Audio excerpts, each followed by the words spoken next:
Hey, it's Lydia with a Driven Saver, and today is week number 2 of paying for groceries with money I have made, and I'm going to share with you some things that worked and some things that didn't work. This week I really focused on cashing out some of the apps or ways that I have made money, and I will share with you what those are and how I was able to make some money from those. But some of the things that I learned this last week, I listened to the book Focus on One Thing by Gary Keller, which is free on Hoopla, and it was very short and not super in depth. But what book really is? I mean, we don't read a book and we think, oh man, that was like brand new information that was out there. But it was a good reminder for me, because sometimes I think like, oh, I can do this and I can do this and I can do this and all these things will make money, and then I spread myself out so thin that I'm not doing anything super well, or I have like 500 things hanging over my head because I want to do all these things. Whereas if I focused on one thing, and that could be one thing for today, one thing for this week, one thing for this year, whatever, and I did that well, I would be able to do a better job at that one thing. So this week I really focused on trying to list the things that I bought on my pallet so that I can get that checked off, make the money from that, and move on to hopefully doing some financial coaching. I also one morning got out a box of cereal and was so tempted just to have cereal. You think of a box of cereal on a good sale is $1.50, $2.50, regular price. It depends on how big of a box of cereal you buy. Whereas eggs, I can buy fresh farm eggs for $1.50 and same price, a lot better for you. They feed you more. My girls actually had a box of cereal. We have to go somewhere early Tuesday morning, so a lot of times we'll put cereal in bags. It goes with us. So those 4 bags took that whole box of cereal. So I learned, convenience is not always cheaper, and it's definitely not any healthier. I also went to CVS. This is the only place I've spent money this week. I spent $7.68 at CVS, and it has been so long since I'm out of the couponing game that I thought I had a scenario worked out that worked well. Well, they didn't take one of my $4 coupons, but I had a 4 off 20, so I couldn't really say take this back and take this back and this back, because then it would have cost me more in the long run.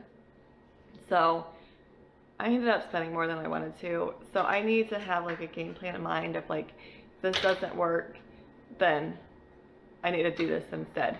I honestly should have probably just put everything back and said I don't want anything, because it was more than I wanted to spend. That $7.68 bought me a gallon of milk, 2 tubes of toothpaste, 2 sticks of deodorant, and a bottle of hair gel. That was it. Still not a bad price, but I could have done better than that. So I used to go to CVS every week. They used to have awesome deals. I've been there maybe 5 times in the last year, 2 years, 3 years. They just don't have as good of deals as they used to.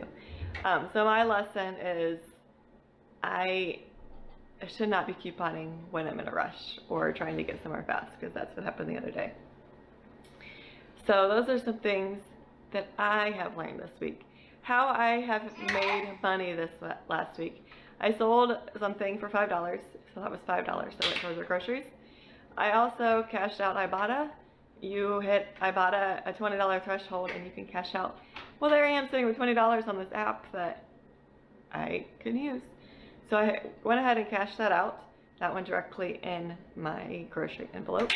I also got $45 from doing surveys on pinecone. This is a great way. You get $3 for every survey that they get emailed to you. They only open occasionally. I don't know when they open. Money Saving Mom usually posts when they open, but it's a great way if you have more time than you do, like if you just are at home and you have some time to burn, or you're doing something and you have a few minutes to do a survey. I did find though that I didn't do one survey, and so now they're not like sending me surveys because I didn't do one. So you have to be faithful and stay on top of it and do every survey they send you. But it is a great way to make money. This came as a MasterCard to me, and I'm not sure exactly, I might have to put it on Amazon exactly how I can use it, because it's like a paper MasterCard to use online. So I'm not sure. I might have to use that for something else and transfer the money back over to groceries. So I'm not sure that's going to be accessible to me right away. I also cashed out Fetch, and Fetch is a great way just to take pictures of receipts and get points for those. I got $10 for those that I need to use at Kroger. So I'm gonna grab my little guy. I am not gonna be grocery shopping this week at Kroger, but hopefully here soon we can use that money on our groceries. And I do have a grocery shopping trip coming up, but it won't be till later today. So that will be mostly groceries for next week. So we spent $768 and cashed out, let's see, $65, $75, $80. So we're on top for this week, and hopefully that'll help us get a little bit through next week. My menu plan for this last week, we had chicken and peaches over rice. We just cooked up some leftover chicken, added some peaches to it, and put it over rice. We also had some potato soup. I was planning on having eggs and bacon, but we had another plan come up, and that did not happen. We had hamburgers, and we are going to have tuna casserole maybe tomorrow. So that is what, with the groceries we had in our pantry, we were able to eat, and I'll hopefully share my meal plan. You wanted to get on camera too, didn't you? For next week here soon. Let me know if there's anything that you think would be helpful in these videos, and I will try to do my best to share that with you. My goal is to motivate myself and also to inspire you. So let me know if there's anything you'd like to see in these videos, and I hope that you have a great day. Can you wave bye? Bye.